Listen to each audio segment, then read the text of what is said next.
ciidamada ammaanka ah ee Puntland ee weli howlgallada ka sii wada gobolka bari gaar ahaan aagga buuraleyda Caalamiskaad ayaa sheegay inay gacanta ku dhigeen lacag tiro badan oo ay lahayd daacista ay dagaalka adag kula jiraan. saraakiil sarsare oo u hadlay ciidamada maamulka Puntland ayaa shaaca ka qaaday inay qabteen telefoonno lacag badan ay ku haysteen kooxda Daacish kadib markii laga qabsaday saldhigyo muhiim ah oo ku yaala dhulka buuraleyda ee gobolka bari ee maamulka Puntland.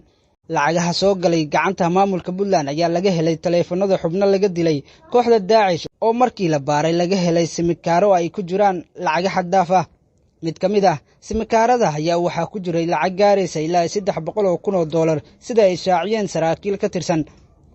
howlgalka ciribtirka argagixisada ee maamulka Puntland, balse saraakiisha ma bixin faahfaahin intaasi dheer oo ku aadan halka ay lacagtaasi ka soo gashay, qofka sida gaarka ah u maamulaya iyo su'aalo kale ee haatan la isweydiinayo. howlgallada oo weli socda ayaa jab culus lagu gaarsiiyey kooxda Daacish waxaana loogu dilay xubno badan iyadoona laga qabsaday saldhigyo ku yaala gobolka bari.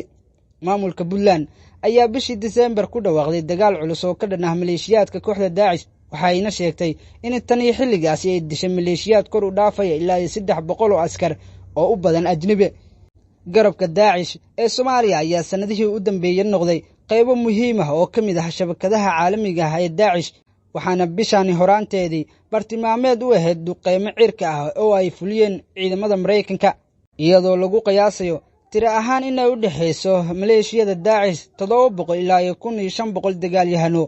isla markaana qayb ka ah garabka Daacish ee Soomaaliya ayaa sanadihii la soo dhaafay kubcay sababo la xiriira ku biirista dagaalyahano ajnabi ah iyo kororka dakhliga dhaqaale ee soo gala kooxdan. si kastaba ha ahaatee maleeshiyaadkan ayaa weli aad ugu yar kooxda Al-Shabaab ee gacanta ku haysa qaybo ballaaran oo ka mid ah koonfurta iyo bartamaha Soomaaliya.